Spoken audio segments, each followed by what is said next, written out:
Welcome back, everybody, to another episode of Comic Shop Talk on the Late Night Collectors community. I'm your host, Nico, and joining with me today, as always, is my co-host, Chris. How you doing? Hey, what's going on? How are you? I'm all right. I'm all right. Although seeing myself on the screen, I'm kind of due for a shave. I think I might have to get around to that. But it's Hey, okay. we got matching shirts today. Well, at least matching top Yeah, parts. exactly. Yeah, we definitely coordinated that, guys. Those are our conversations prior to recording these things. Kind of shirt you wearing? I need to match up with you. But no. Welcome back, everybody. If it's your first time checking out the show, this is the weekly comic book review show, where we talk about the comics that we read every week and kind of let you know what we thought about them. No art for you guys today. We just kind of put this one out quickly because it was a smaller week, so I didn't have time to put the art together as of yet, but that's okay. But normally, if you guys tune in, we'll also accompany our conversation with some actual art pages from the comic books that we talk about as well, too, just to give you an idea of the visuals on in them. But yeah, small week this week. I mean, together, I think it was about 6 books or something. We might be talking about 6 or 7 books here today.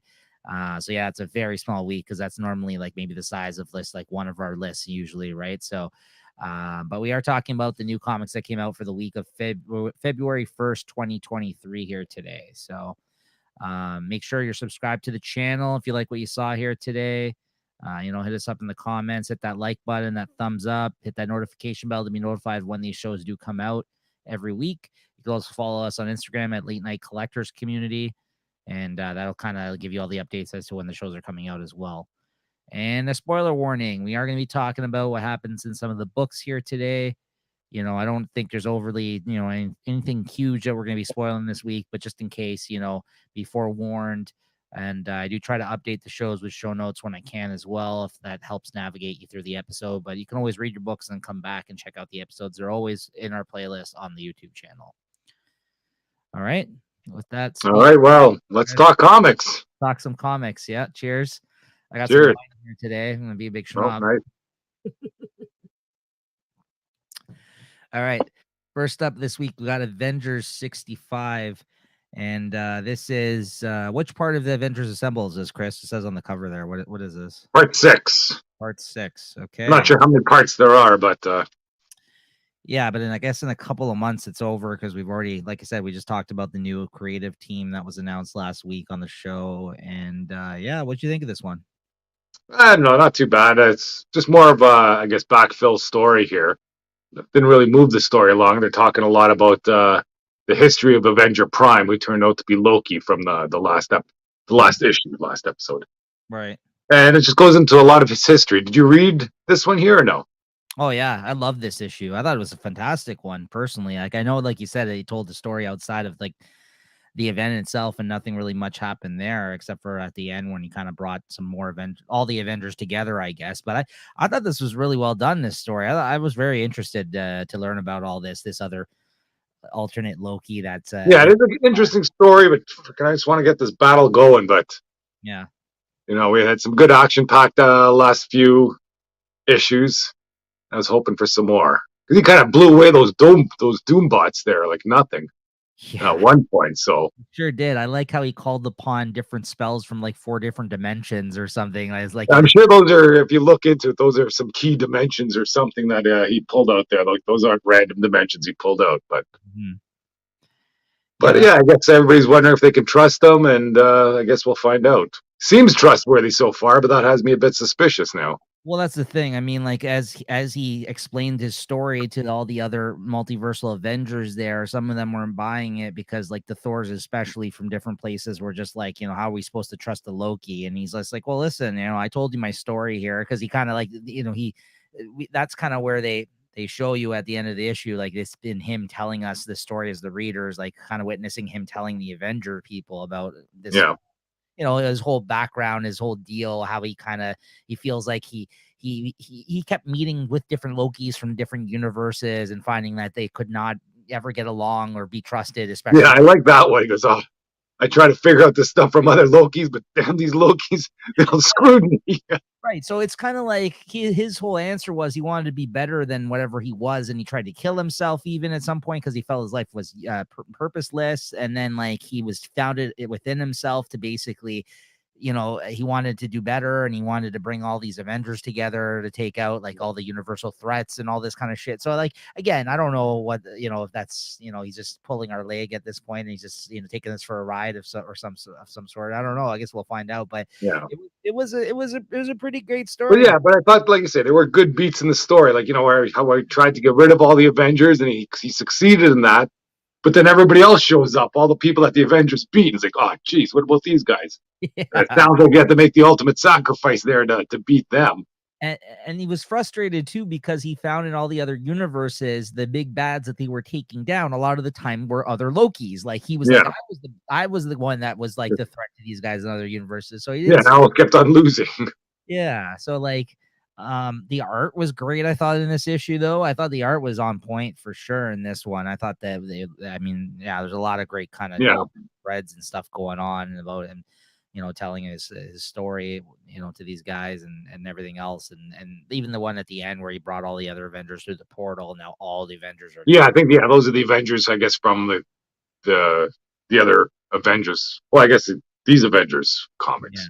Yeah. So yeah, I know, I dug it. I mean, I get what you're saying. I mean, we just got to an interesting point. I think maybe the last issue was Avengers Forever. Either or, one of these ones. Yeah, well, they had Doom showing up, and I guess it explained all that the battle he had with Mephisto and all those knives in his back. But after talking about it, I think I like it a bit more. I'll say that much. Yeah. No, I really liked it. I thought it was especially again on like such a small week. I think this was one of the bigger standouts that we read. You know, because like I said, there's not too much to talk about here, but I did and I did like this one because I wasn't not that I was confused in the other stuff either, but you know, like I haven't read everything leading into this event. Yeah. This was a nice issue where you could kind of even just potentially pick it up, not know a lot of what's going on, and I think just really get a great story out of it that might get you actually interested in this event, for that matter, or at least if you're a Loki fan, I think it's a really good issue of Loki story, if anything, right? So yeah, no, I liked it. I'm really I honestly like the last 3 issues between Avengers and Avengers Forever. I've been really liking it. I think we're getting to an interesting point in this crossover event between the books. So yeah. So what'd you give this one then? I'll give it a 3.75.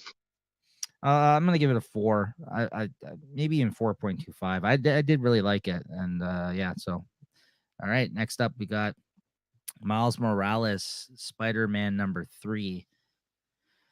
Oh, nice. So you did get it, yeah. Yeah, I think they just threw it in my box today. I did buy 1 and 2. 1 for his #1, and then 2 had an homage cover. Right, and they kind of said, "Hey, did you want 3? You know, we pulled it. You know, we got an extra copy." I go, "Okay, I'll take it. It's only like three comics this week." Yeah, and they told me, "I just stop it after this, though. I don't want it anymore. Not because it's bad. It's just part of the cuts." Yeah, no, I hear you. I mean, Chris had talked about the first 2 issues, like you just said on the show previous to this, and every time he talked about it and I put the art together, I'm like, oh, this looks pretty good. So I ended up catching up this week. I actually read all 3 issues this week of this series, and I gotta say, the first 2 issues were really good, man, really good. Like I mean, they could have even been contenders of my favorite of the week when they first came out, if I had read them when they first came out, because I think the artist is really good. I thought the story is good, and like even like the lingo of like a kid this age, also like a black kid and stuff like that, it's on point. Like it actually feels genuine. Like it feels current. It's not like something you can, you know, they're kind of using slang from 5 years ago or something. No, it actually feels, like there's some even things, you know, like I say like certain phrases and stuff that he's saying. So like, you know, well, maybe it is old slang then. Listen, I'm trying to keep up to date here, Chris. It's lit. All right. Your response was very mid over there. Okay. Don't worry, I'll continue to slay here. See, keep on doing what you're doing. Now you're dating yourself. Slay is old, Chris. Come on now. Slay's not old. Slay is good. Anyways, but yeah, no. Go ahead. So I'm caught up. I read up to this one. What did you think of this? Well, this wasn't my favorite out of the 3 after all that great talk there. Exactly. Unfortunately, you picked up the wrong issue.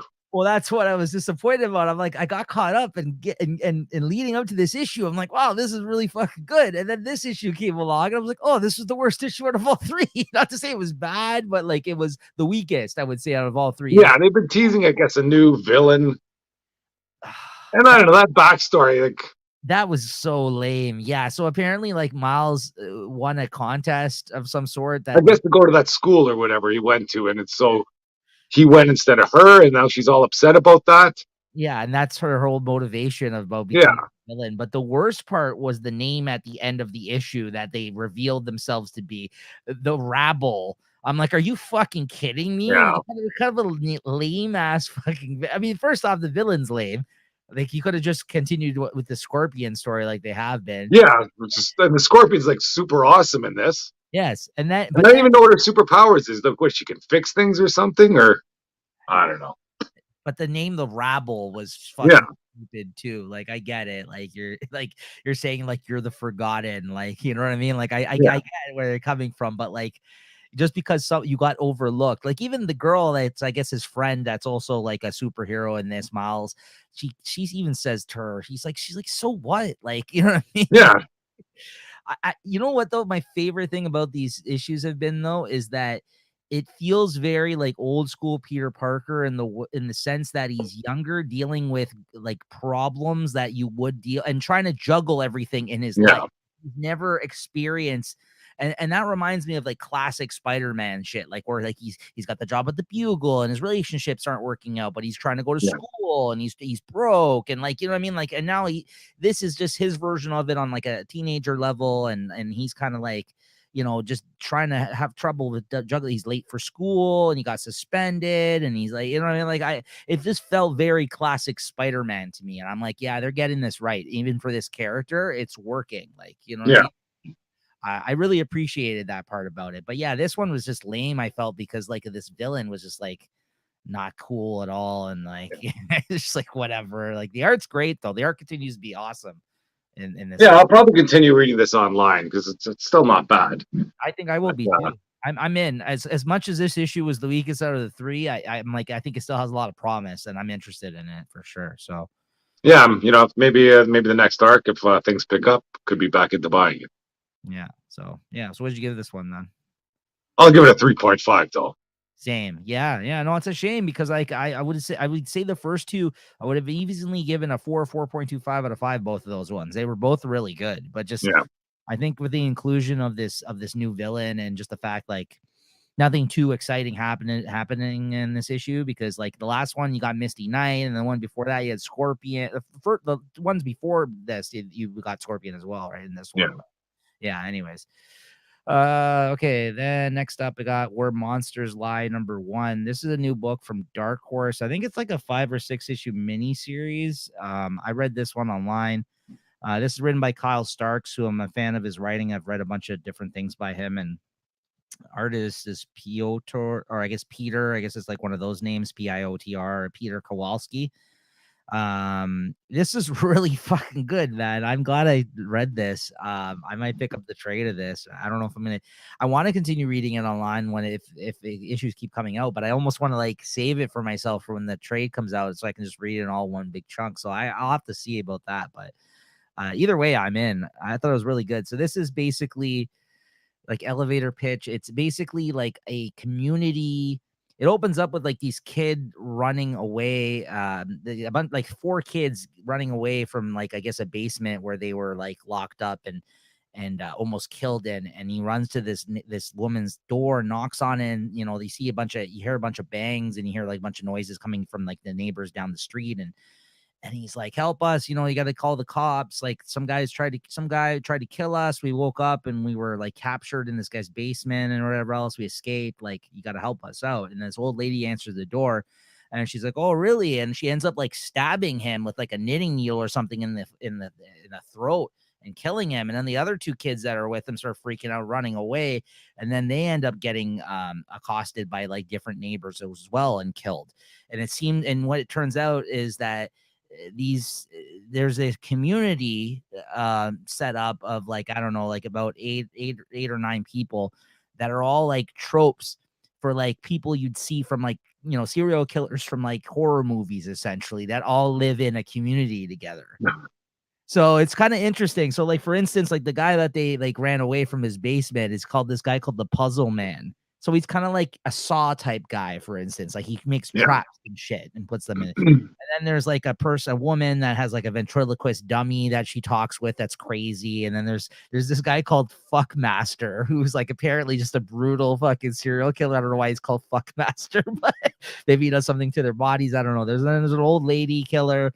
There's a guy that looks like a Hannibal Lecter type of guy who's called Pack Rat. Then there's a clown who's called Richard, and then there's a dude that looks like I don't know if you've seen like the Halloween Rob Zombie movies. Like he looks like the big hulking Rob Zombie. He's got all like hair covering his face. He just like looks like one of these like crazy guys. And there's like there's like these hillbilly cannibals. So there's all these type of like people you'd see in these type of movies that are characters that like live in this community, and then you learn that they actually look out for one another and like and they help each other out to like kind of continue to be serial killers in this world, right? But nice. Yeah, so it's really interesting concept, and the art's really good.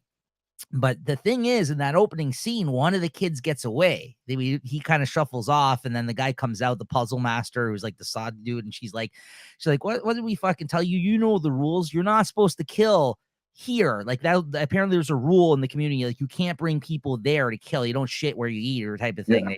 That does to him.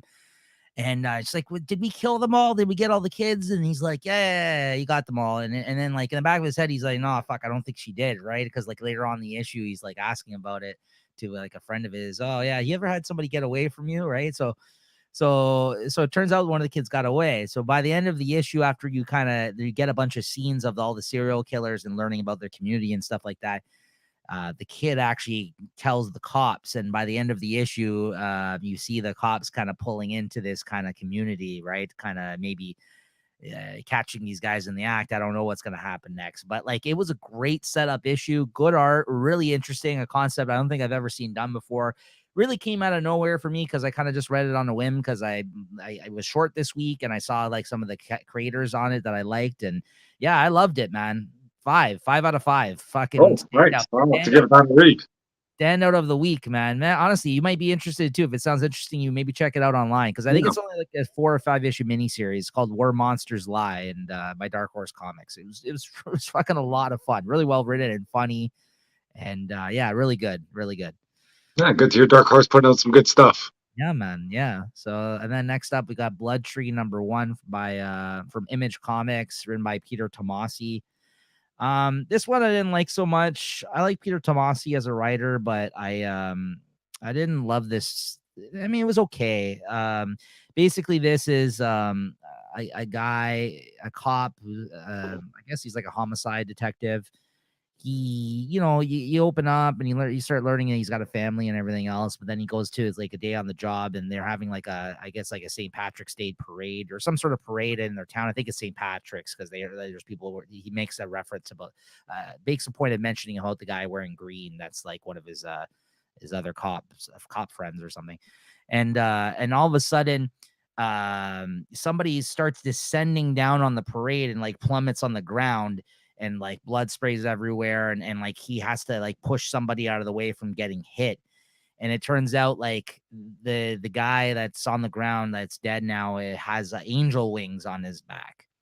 And I guess some serial killer guy is going out there and like stitching fake angel wings to people's backs and making them fall down like from up high, like a fallen angel type of deal, right?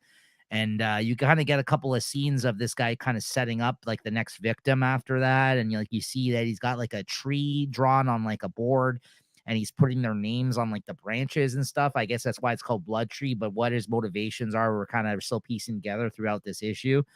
And then you get usual, like if you see any of these like homicide type shows of him in the lab and him trying to figure it out and, scenes with his family and this kind of stuff.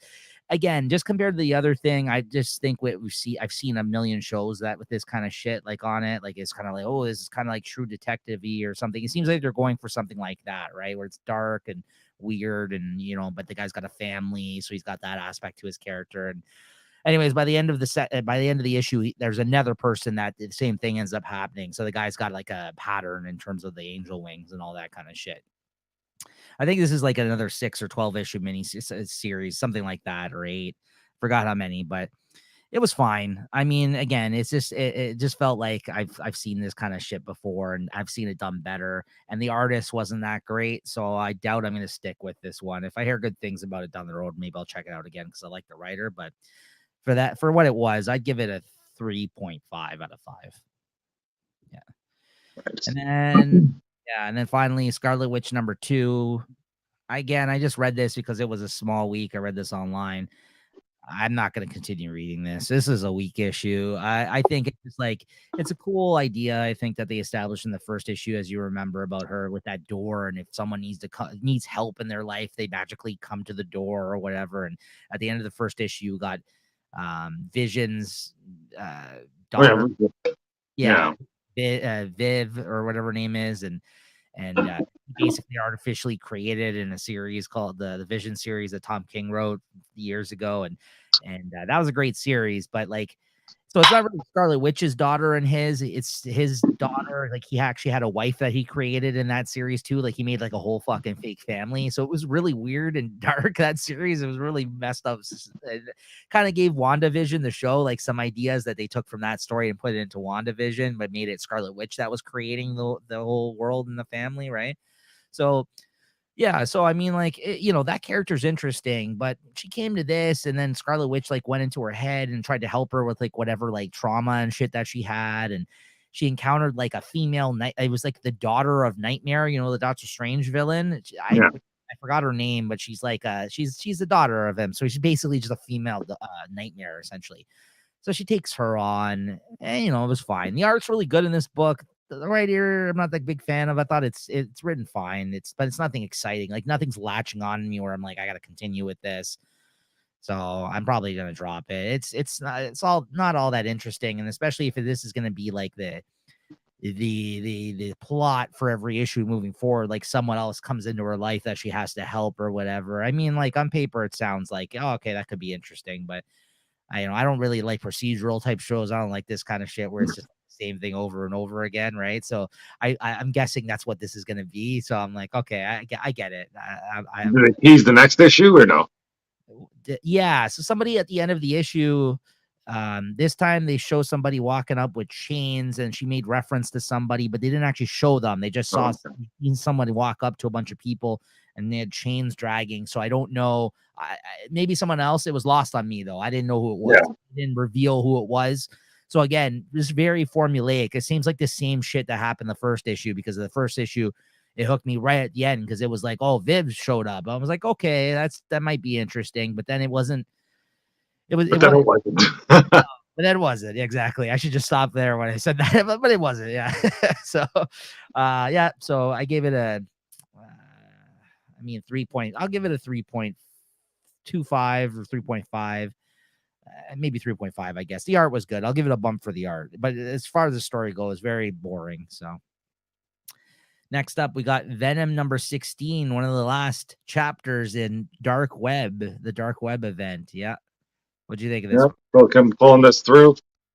That's my first time seeing Ms. Marvel in action. She's a powerhouse. Holy smokes. I didn't realize. Yeah, good character. Good character. I don't know if she's a good character, but she's a powerhouse there. She took care of Bedlam there, no problem, and kind of just tossed them away. Yeah. I guess this whole Venom was supposed to be more Dylan based. I guess his early episodes were a lot of Eddie Brock and all that stuff to get you hooked in, but now it seems to be all about Dylan.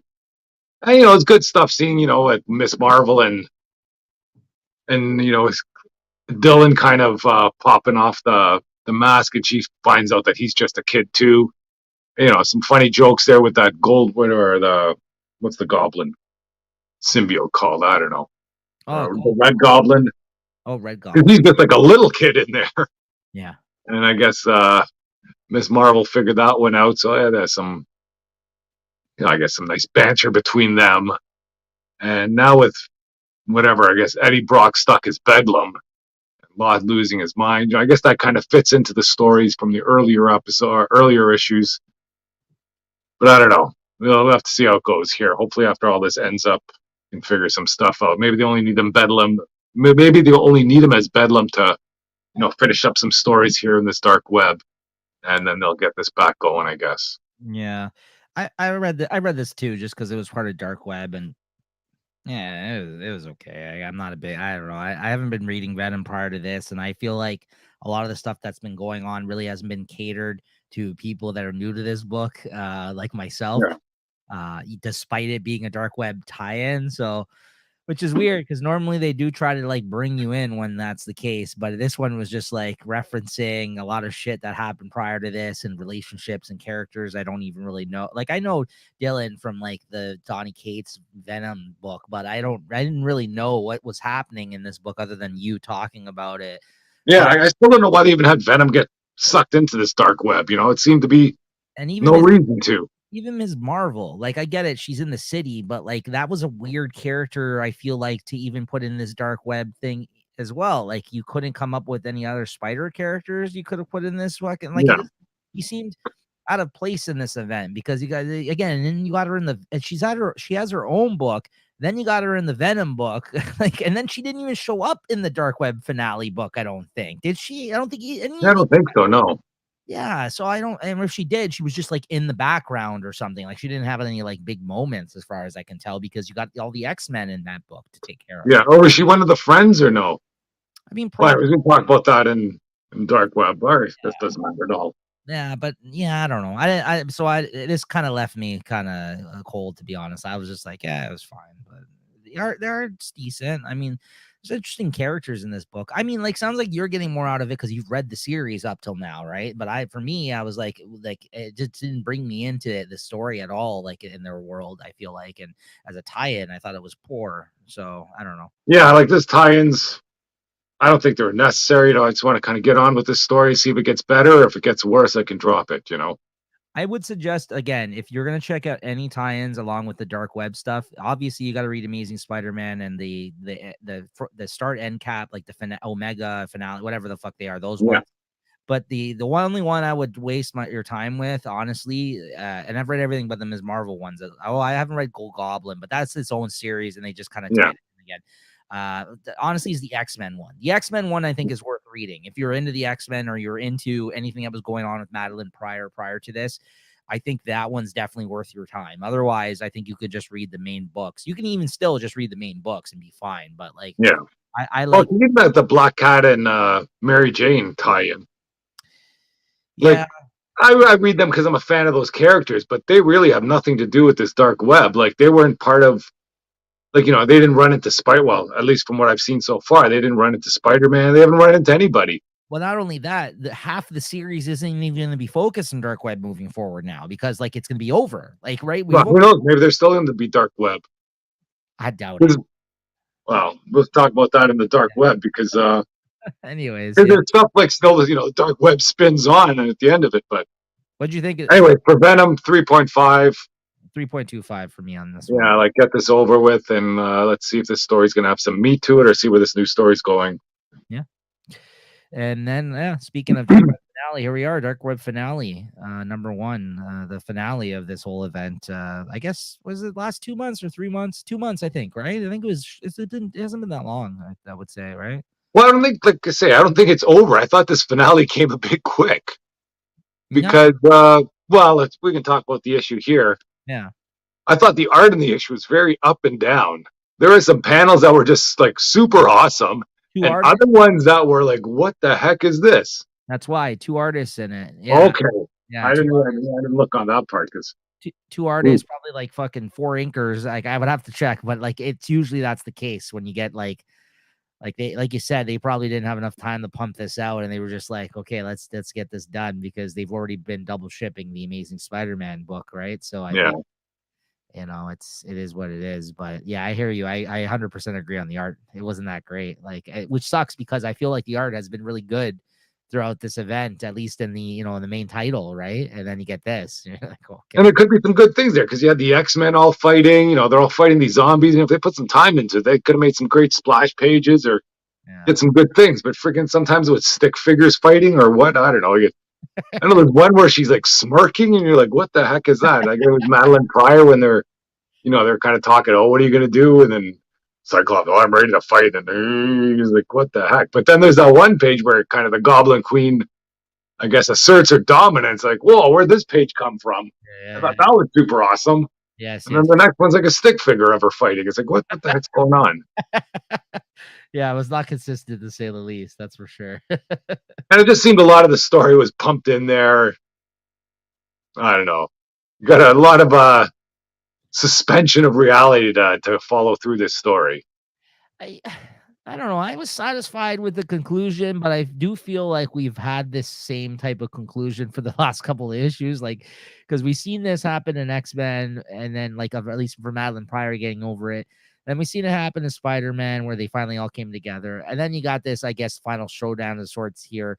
But like again, it was like we've been kind of seeing this, like the where the direction that this was going, I think was revealed like 2 other tie-ins ago. You know what I mean? So like we kind of Yeah. already now this was all gonna wrap up. But I guess the only thing I guess you didn't really know was what's his name? King Chasm now is like he sent Hallows Eve or whatever his girl there, Janine, away. So she's gone. Yeah. She's supposed to be coming out with her own series in March or May or something. I saw that. So she got transported away. But the craziest thing by the end of this is the fact that there's now a fucking like embassy for like Limbo in New York City, which is like, I figure, what street is all this stuff on in there? You're gonna have that freaking treehouse there with the Krakoa embassy, and then what? Down the street, you have like some giant freaking Limbo temple there with bats hanging around all over there. the fact that their commitment to how weird and wacky of an event this has been is that they're actually putting that in place to move forward with.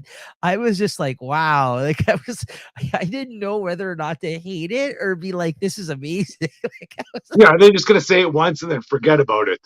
Or are you gonna see like Spider-Man swinging through? Oh, let me just well, I guess he's got to swing by the embassy because he goes there to visit Ben Riley because Ben Riley's sitting in prison now or prisoner some there, Limbo prison just so trying to get healed, I guess. I don't know. So I guess we're not going to see much of him for a while. I mean, as long as we continue to have Rec Rap around because of the embassy, then I'm good on that because I like Yeah, that's not bad. He was good there the whole time. the fucking Rec Rap. Yeah, man, that was awesome. It's just funny too because they even make a joke. Again, the jokes have been on point in this event, though. I think they've been really good. Like he made a joke in this about how, um, about basically like, oh well. He basically makes fun of like how stupid of a fucking plan this was that Madeline had because she got mad because she's like, well, he's my problem now. I'm gonna take care of him. It's like, no. Listen, he dragged me here, so I'm gonna take care of this. Spider-Man's like, because they got into an argument at the start of the Yeah. even though they agreed to work with each other at the end of the last one, and then they're getting into an argument about who's gonna take him down. And because she finds out that he took her staff, and now that he's King Chasm.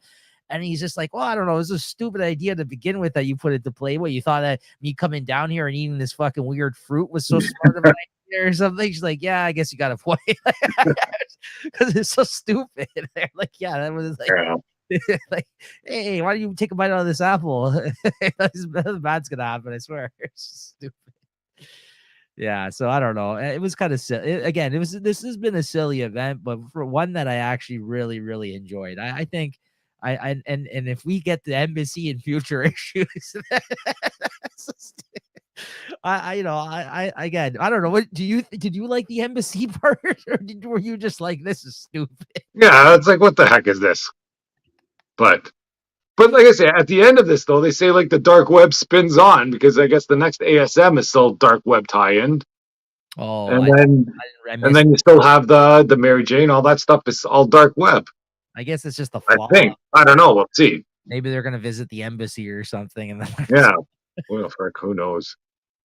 yeah, I But don't know. I overall like this event though. I thought it was really good. I think I had a lot of fun with this because it didn't take itself too seriously. So at least I enjoyed myself from that sense through this. But again, it's very silly. It's very silly the event, but it yeah. didn't take itself super serious. Like if you thought Judgment Day was super serious and it was, this is the complete opposite. This is just like we're just gonna do a bunch of wacky 90s type shit in this and see what sticks, I guess, by the end. Yeah. Not all the stuff, but some good things did stick. Absolutely. So all right. So what did you give this one? Well, I'd give it a 3.5, maybe a 3.75 because there's some good, some good splash pages in there and the story's done. I wouldn't say it was a satisfying finale to it, but hey. I thought it was decent. I'll give it a 3.75 because of the uneven art, like you said, though. Or else I would have, if the art was better, I probably would have went up to 4 for this one. Yeah. but I gotta stick to 3.75 on And that. what's Forge with his vine gun that he seemed to really like. Yeah, he mentioned it like 3 fucking times in this issue. Yeah, I think we're gonna try this gun. It's great. I really like this thing. He's like, Oh, let me get him with this vine gun. yeah, yeah, man. So yeah, it was good. All right, so let's talk about what we're reading next week. What we Oh, are reading next week. yeah, another big list. Yeah. I got Daredevil 8, Amazing Spider-Man 19, Batman 132, and most likely Poison Ivy 9. Right. So it's small ones, but big titles though. So I'm looking forward to that. Yeah, same here. I got also a small one in terms of like physical copies I'm picking up. I got Batman 132, Amazing Spider-Man 19, and Daredevil 8, like Chris just said. And then I also got Batman Joker, The Deadly Duo, number 4. So maybe check that Yeah, out. I'll probably read that.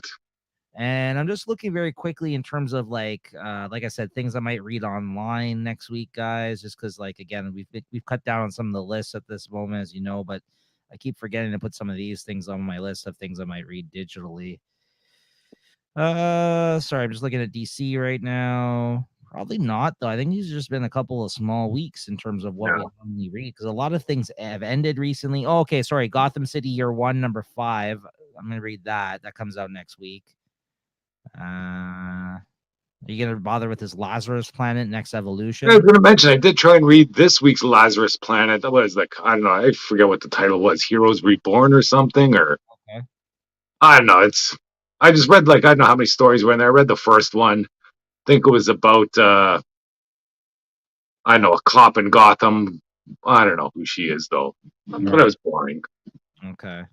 Yeah, nothing fancy, nothing special, and I don't know. I think the second one was Raven and Beast Boy. Okay. I think there's a few other Ravens that popped out, but it didn't grab me off the bat there. Yeah, I mean that's why I didn't bother with it. But like, Yeah, from you reading the other last couple, you didn't seem too excited by yeah. I it. might read the Lazarus Omega because that kind of takes off from the Lazarus Alpha, which was good. But Yeah, then all these ones they put in between, like I say, I think they just seem to be hyping the first issue or the first yeah, issue of the new comics coming out. and then Omega is the team that wrote the Alpha, Mark Waid and stuff. Yeah, I think that's a continuation of the. Yeah, it's him wrapping everything up after Yeah. the tie-ins, right? So those are usually worth checking out. Next week, Miracle Man, Silver Age comes out, number 4. I'll probably read that online because I've been reading up till the because I think now it's all new material, like moving past like the reprinted shit. So I'll probably check that out. And then we got, I don't know, Red Goblin comes out next week. Gonna bother with that one at all, or?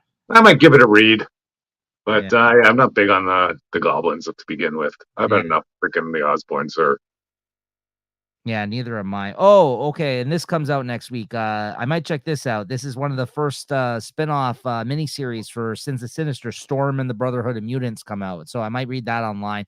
Even though I'm not. I'll probably read that online. I don't think I'm buying it. No. It's supposed to be a sick Arkham cover for that, though.